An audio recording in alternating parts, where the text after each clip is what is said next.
ચાની હું શરૂઆત બીએસસીથી કરીશ તો ગઈકાલે આપણે જોયા કે ખાસ કરીને એનએસસીને લઈને જે સમાચાર આવ્યા તેના પર બ્રોકરેજ રિપોર્ટ આવ્યા છે. ગોલ્ડમેન સેસે અહીંયા બીએસસી માટે ન્યુટ્રલ રેટિંગ આપ્યા છે. ટાર્ગેટ તેમને ₹5,340 પ્રતિ શેર કર્યા છે. તેમનું માનવું છે કે એનએસસીને મંગળવારે એક્સપાયરી માટે સેબીથી એક મંજૂરી મળી શકે છે અને અગર જો આ મંજૂરી મળે છે તો બીએસસીને ખાસ કરીને ગુરુવારે એક્સપાયરી માટેનો તેનો અહીંયા માર્ગ છે આપણને મોકળો થતો જોવા મળી શકે છે. પરંતુ આ જે શિફ્ટિંગ થશે તેનાથી બીએસસીના ઇન્ડેક્સ ઓપ્શન પ્રીમિયમ માર્કેટ શેરમાં લગભગ 15% ઘટાડો આવી શકે છે અને જ્યારે વાયટીડી પર લગભગ 18.8% એક ઘટાડો જોવા મળી શકે છે. પરંતુ ખાસ કરીને તેમના પ્રીમિયમ વોલ્યુમ્સમાં 24% હિસ્સો છે તે અહીંયા મેળવવાની પણ અહીંયા એક અપેક્ષા જોવા મળી રહી છે. આ કારણથી આપણે ન્યુટ્રલ રેટિંગ અત્યારે આપણને જોવા મળી રહ્યા છે. ત્યારબાદ સેક્ટર પર નજર કરશું તો ખાસ કરીને ઓએમસી પર ગોલ્ડમેન સેસનો રિપોર્ટ અહીંયા આવતો જોવા મળ્યો છે. તેમને એચપીસીએલ અને બીપીસીએલ બંને માટે તેમને બાય રેટિંગ્સ આપ્યા છે. આઈઓસી માટે તેમને ન્યુટ્રલ રેટિંગ આપ્યા છે. બીપીસીએલ માટે તેમને ટાર્ગેટ વધાર્યા છે. તેમને ₹475 પ્રતિ શેર કર્યા છે. ત્યાં જ બીપીસીએલ માટે તેમને ટાર્ગેટ વધારીને ₹410 પ્રતિ શેર કર્યા છે. આઈઓસી માટે પણ તેમને ટાર્ગેટ વધાર્યા છે. 110થી વધારીને ₹125 પ્રતિ શેર કર્યા છે.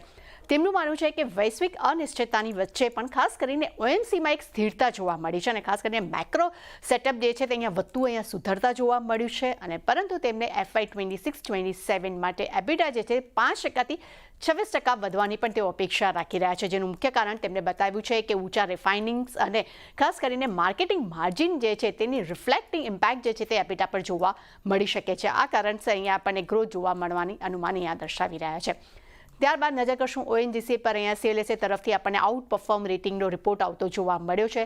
લક્ષ્યાંક તેમને ₹360 પ્રતિ શેર કર્યા છે. તેમનું માનવું છે કે ડ્રાઈવર રાઇટ ઓફમાં જમ્પને કારણે Q4નો નફો જે છે અહીંયા આપણને થોડો ઘણો ઘટતો જોવા મળ્યો છે. પરંતુ ખાસ કરીને કેજી બ્લોક 2ના 28માંથી તેલનું ઉત્પાદન જે છે તેમાં એક વધતું જોવા મળ્યું છે અને તે તેમના શિખરથી લગભગ 75% અહીંયા સ્તર પર જોવા મળ્યું છે. તે સાથે તેમને પણ કહેવું છે કે ગેસ ઉત્પાદનમાં હજુ પણ ગ્રોથ જે છે તે હજી શરૂ થયો નથી. સાથે તેમણે પણ વાત કરી છે કે દમણ ખાસ કરીને તેમના દમણ અપસાઇડ્સ છે અને DSF સેકન્ડ યુનિટ જે છે તેની ફિલ્ડ જે છે તે શરૂ થવાથી અહીંયા ગેસનું ઉત્પાદન જે છે તે આવનારા સમયમાં વધી શકે છે. જેનો બેનિફિટ 2026માં પણ જોવા મળશે. જેને કારણે કરીને EPS જે છે તે અહીંયા ગ્રોથ જોવા મળી શકે છે. પરંતુ તેમને ખાસ કરીને અનુમાન 27 માટે તેમને ઘટાડ્યા છે. તે 9થી 10%નો ઘટાડો તેમને અંદાજો આપ્યો છે. તેનું કારણ તેમને આપ્યું છે કે ક્રૂડ ઓઇલના પ્રાઇસમાં જે અપ એન્ડ ડાઉન જોવા મળી રહ્યા છે તેને કારણસર તેમને અહીંયા EPSના પ્રાઇસમાં એક ઘટાડાના અનુમાન રાખ્યા છે. ત્યારબાદ બજાજ ઓટો પર નોમુરાના રિપોર્ટ પર નજર કરશું. અહીંયા આપણને ન્યુટ્રલ રેટિંગ જોવા મળ્યા છે. ટાર્ગેટ તેમને ₹9,413 પ્રતિ શેર કર્યા છે.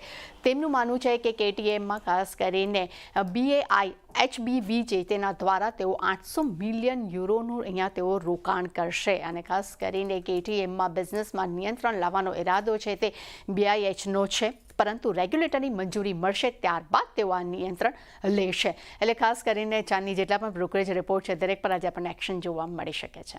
જી,